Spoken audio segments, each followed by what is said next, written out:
This is News 25 with Deanna O'Donnell and Stacy Jensen. News 25, local news you can count on. News is brought to you by J.K. Nelson Law. Call 727-9900 today for your free consultation. If you need a lawyer, you need Nelson. Happy Friday, November 5th. I'm Deanna O'Donnell. And I'm Stacy Jensen.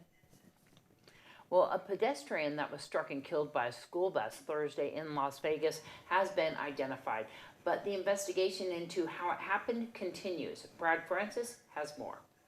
Authorities say 65-year-old Nita Livingston of Las Vegas was attempting to cross the street at the intersection of Warnock and Desert Inn Roads Thursday afternoon when she was struck by a school bus. Police say the bus was stopped at a stop sign when Livingston started to cross in front of the bus in an unmarked area. As the bus started to make a right-hand turn, it struck Livingston, knocking her to the ground before she was run over. The bus driver, identified as Tanya Jacobs, stopped and contacted her dispatch center requesting medics, but arriving medical personnel determined Livingston's injuries to be beyond medical intervention and pronounced her deceased at the scene. The collision remains under investigation by the Las Vegas Metropolitan Police Department's Collision Investigation Section. The 7 members that comprise the Nye County Water District Governing Board are out of a job after the most recent gathering of county commissioners. The main point of contention is an alleged lack of engagement on issues that impact water rights for Nye County residents. And then there were none.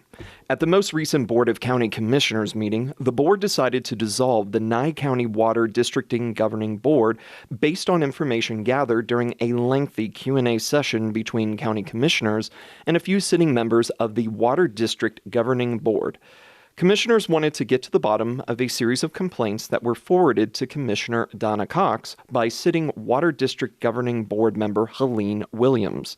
In fact, Williams was so discouraged by what she had experienced during her limited tenure on the board that she was prepared to offer her resignation to county commissioners prior to the vote to dissolve the water board. And a lack of conversation, discussion on issues doesn't feed information to the general public. And because I've served as a commissioner and served on many committees, I understand the process, and I don't know if these members that sit on this board understand that it's their responsibility to educate the people, to educate the community on what they are doing, and that is not happening and has not been happening. Even though there were specific allegations leveled against other members of the water board, such as being in violation of certain Nevada open meeting requirements, and an alleged conflict of interest on the part of General Manager Oz Wickman for his participation on the Nevada Supreme Court's commission to study the adjudication of water law cases, while still serving in his assigned duties as general manager. Your question is, do I think that you should recall the entirety of the Water District Governing Board? That wasn't his question. His question is, you protecting these comments that are in here? I'm sorry, Frank, I can't hear you. Are you discussing and covering these items here in defense of the questions that were asked? Yes, I am going through, there was a list of accusations, and I am ticking through a fact check to ground the discussion of such as the accusations that we took action without benefit of an agenda item. After several public commenters had their say, and the commissioners took in all that was said during this agenda item that took 2 hours to go through, the county commissioners then gave their unanimous vote.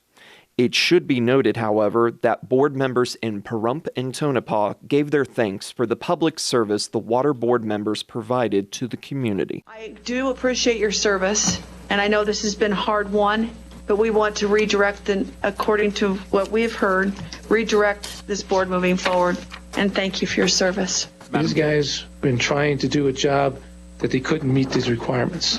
And that's where I think the failure is. And that failure is not on their part. It's on the part of this board as well. It's not to react and act on this like they should have. So I have to applaud the individuals that have been on this board to do the best they could with what they had. And I believe some of it's not our fault, but we didn't give good enough instruction. Absolutely. And that falls on me as your advisor, too. Your liaison. it falls on me too. We'll be back with more news right after this. You're watching News 25, the most recognized and farthest reaching local news in Nye County. News 25, local news you can count on. Welcome back. Well, tomorrow morning, the city of Henderson will honor military service members during its annual Veterans Day ceremony. Here's Brad Francis. Henderson's annual Veterans Day ceremony starts at 10 a.m. inside the Water Street Plaza Amphitheater. That's at 240 South Water Street. Veterans, family members, and city leaders will pay tribute to military service members with the placing of a memorial wreath and presentation of 20 new names on the Henderson Veterans Memorial Wall. Veteran organizations will also be recognized for the work they do in the community, and the Henderson Symphony Orchestra will present a special musical tribute to the armed services. Colonel Jerry A. Brown of the U.S. Army Reserve's 63rd Readiness Division will deliver the keynote speech. For more information about the City of Henderson's Veterans Day ceremony, visit cityofhenderson.com. Veterans Day is a federal holiday in the U.S. observed each year on November 11th.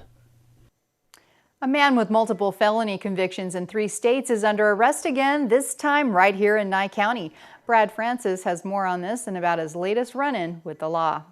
Carlos Cortez has been booked into the Nye County Detention Center on multiple counts, including possessing, receiving, or transferring a stolen vehicle, resisting a public officer, obtaining money, property, or labor under false pretenses in an amount between $1,200 and $5,000, habitual criminal with sentences of 10 years to life, and a convicted person whose registration and fingerprinting is required. On October 15th, the local man told deputies a backhoe valued at $29,000 had been stolen. The victim said he had allowed Cortez to borrow the backhoe several months earlier, and he had recently tried to get it back. But the backhoe owner told investigators he had been unable to contact Cortez by phone or mail for several weeks, which led him to report the situation to law enforcement. Officers were able to contact Cortez, who stated he had the backhoe, but it was being repaired at a friend's house in Las Vegas. Cortez told officers he would contact the owner to make arrangements for its return, but a week later, that had not happened. Detectives were able to contact the man who was reportedly repairing the backhoe. He told investigators he did have it, but explained that he had received the backhoe in a trade for his 1999 GMC Yukon SUV.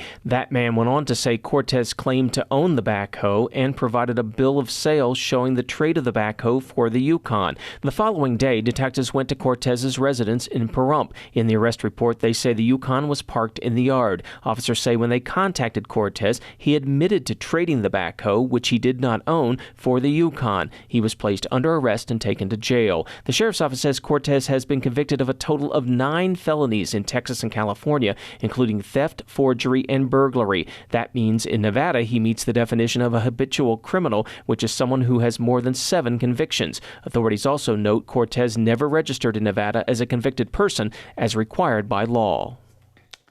Well, next week it's going to be a lot darker, a lot earlier. And as we get ready to turn back the clocks this weekend for daylight savings time, more people may start to experience symptoms of seasonal affective disorder. Cleveland Clinic psychologist Susan Albers explains what that is.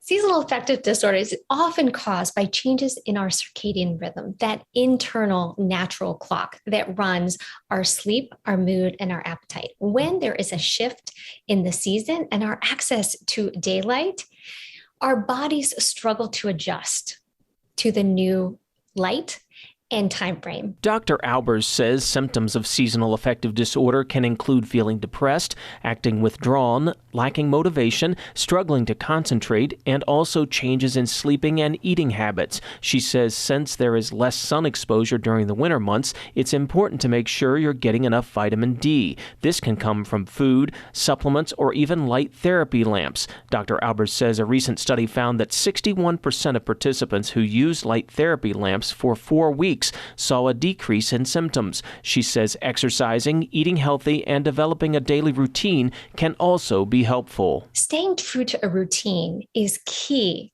to dealing with seasonal affective disorder. Going to sleep at the same time each night, getting up at the same time each morning. Our bodies love consistency and routine. Dr. Albers says if your symptoms don't seem to be improving, be sure to reach out to your physician or a mental health professional for support. And if you're experiencing pain, you'll probably need to take something for that. Well, there's some other options. In today's Medical Minute from Spring Mountain Medical, nurse practitioner Peaches Duan explains that pain can be managed without medication. This Medical Minute is brought to you by Spring Mountain Medical, healthcare the way you've always imagined it. Hi, I'm Peaches from Spring Mountain Medical, your hometown health and wellness provider. Today, I'm going to talk to you about pain. I'll bet you didn't know that pain can be managed without medication. It's a fact that many of my patients come to our practice conditioned to think that masking pain problems is a job for medication alone. The good news is that we have solutions that make medication the last line of treatment. Often, issues related to pain are psychosomatic. An evaluation that starts with an assessment of your mental and emotional outlook could be the key to permanent pain relief. Once we build your proper mindset about your health, we can explore additional treatment options, including proper medication if necessary. If you're suffering from pain in your back, neck, shoulders, or legs, schedule an appointment today. I'm Peaches Duan with Spring Mountain Medical, and this has been your Medical Minute. All right. We'll be back with more News 25 when we come back after these messages. You're watching News 25, brought to you by Mountain West Lawyer, Injury Attorneys, 727-9500. News 25, local news you can count on. Gosh, there's so many things happening this weekend, and you know, it's that time of year to get ready for this weekend's Stampapalooza, November 6th and 7th. It's the second annual happening at Pahrump Valley Winery on Winery Road right here in Pahrump. This year features award-winning wines, a fantastic music lineup, wonderful food, and lots of vendors. It's time to kick off your shoes, roll up your sleeves, and stomp on some grapes. Get your tickets now before they're gone. For more information, you can log on to PahrumpWinery.com for Stampapalooza information this weekend, once again, November 6th and 7th.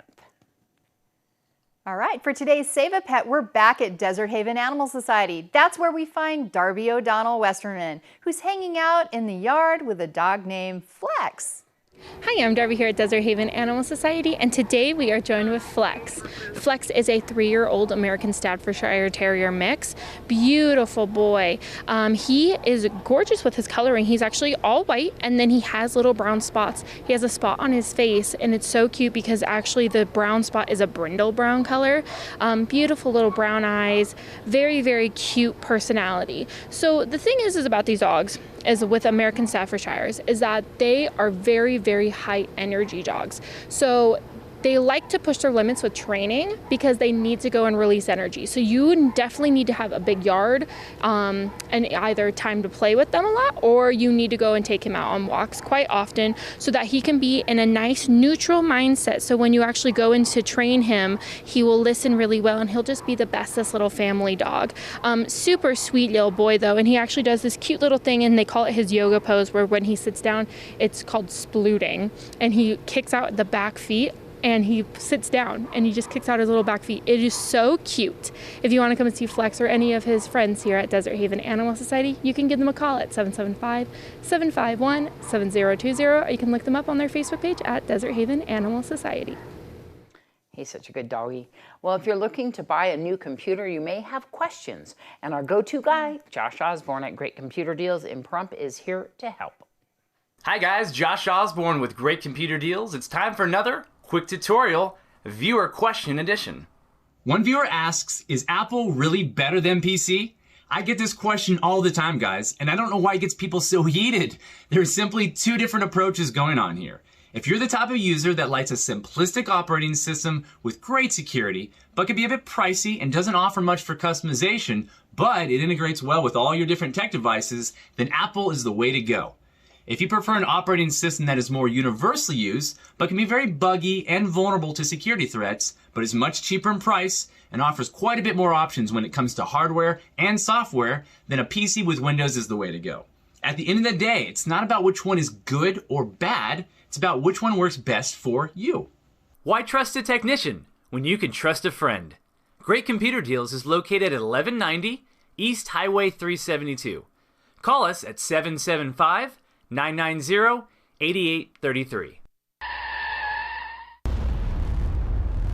News 25 Weather Cam is brought to you by Lerner and Rowe Injury Attorney's Office in Pahrump. In a wreck, need a check? Call 702-877-1500. It's a beautiful day outside today, isn't it? Oh, 81 at least when I came in, and oh, beautiful. We'll find out more about our weather right after this break. News 25 weather is brought to you by Dairy Council of Nevada. The splash of cream in your coffee, the dollop of sour cream on your burrito, the melted toasty cheese on your pizza. Undeniably delicious, undeniably dairy. Enjoy what's real. Good evening, Nevada. It's John Kohler from the KPVM Channel 25 Weather Studios. It's November 5th, and for our British friends, that's Guy Fawkes Day. So you can set your guy on fire and have some fireworks. Ooh, it's going to be fun tonight. And also, I'm reminded it's daylight savings time is ending this weekend. Set your clocks ahead on Sunday. Maybe get a buddy to check in on you on Monday and make sure you didn't sleep or slept. You know, whatever happens. Hey, check out this weather map. Mid-60s from Fernley, Fallon, Carson City, all the way down to Goldfield, really. Beatty breaking out of the pack at 77. Amargosa and Las Vegas both enjoying wonderfully amazing weather in the low 80s. And out in Death Valley, pretty nice for Death Valley, 90 degrees. Here in the Jewel of the Nile, I'm talking about P-Town, baby. Pahrump, 77 degrees is our current temperature. It was a high of 81 earlier in the day, and gorgeous weather. Sun rose this morning at 7:11 a.m. and setting this evening real early, about 20 minutes from now, about 5:43 p.m. Look for the gorgeous sunset under those mostly clear skies. Winds out of the east-southeast to 9 miles per hour. Humidity kicking up to 30%. Does that mean we get clouds tomorrow? Nope, no clouds tomorrow. It's going to be clear skies. Winds kicking up. We're going to get a little dose of wind, 13 mile an hour Saturday, Sunday. Clouds returning earlier in the week. Temperatures dipping down about 10 degrees. We'll be in the low 70s throughout the week, and that wind will come and go, as will the clouds, but just kind of that no man's land between summer and winter. We're just waiting for the next thing, and it's coming. All right, back to the desk. Here's Deanna. Thanks so much, John. Well, there's so many events. We're going to tell you all about them right now. Number one, there is an Apple Festival happening, and that's going to be at 1721 Bridger Street. That starts on Saturday at 10 a.m. So come on down. You see a little bit of information right there. There's a minimal entrance fee for that. And of course, you can find out more of all this information that we're giving you on our local Facebook page. What's happening as well, Stacy? Well, we've got the Mentalist going on. That's going to be happening over at the Purple Tulip. And that's at, 1971 Pahrump Valley Boulevard at Suite 10, at 10 a.m., excuse me. And so that'll be the Mentalist. All right, and Stampapalooza, which we told you about a little bit earlier, is both Saturday and Sunday right up there on Winery Road. Go enjoy Stampapalooza. It's going to be so much fun. Yep. And then don't forget, it is turn back time. That's right. Your clocks go back 1 hour. That happens on Sunday at 2 a.m. There you go. Also, Hypno Comics is having Ray Park tomorrow. Stacy's all excited about it. Darth Maul. And there you go. And that is from noon until 4, but he's going to stay if people are still coming in. So you want to definitely get in on that action. It's at 720 East Street, right there at Hypno Comics. So very fun. And Firehouse Fling is our big event happening over in Tacoma Hot Springs. You want to check that out. That's going to be fun. Oh, and they have a flea market. That is a lot of fun, a lot of music, a lot of really great things, including just the atmosphere down there is so much fun. But it's also a fundraiser for the Southern Inyo Fire Protection District, and you definitely want to give to those volunteer firefighters for all their equipment. And Pahrump Valley High School is having a blackout game tonight. They say that the first 1,000 entrants gets a free T-shirt, and you have to buy your tickets for these games. All you need to do is go to niaa.com to get that. You can also scan that QR code right there. But we will have all this information on our local Pahrump Facebook page. We hope that everybody has a wonderful weekend. I know it's going to be super busy for me. Yep, and don't forget, turn back those clocks. I think we get to sleep in a little bit. That's what that means, right? Yeah, not really. I'm going to definitely do that. All right, we'll see you back here on Monday. I'm Deanna. I'm Stacy. Have a great weekend.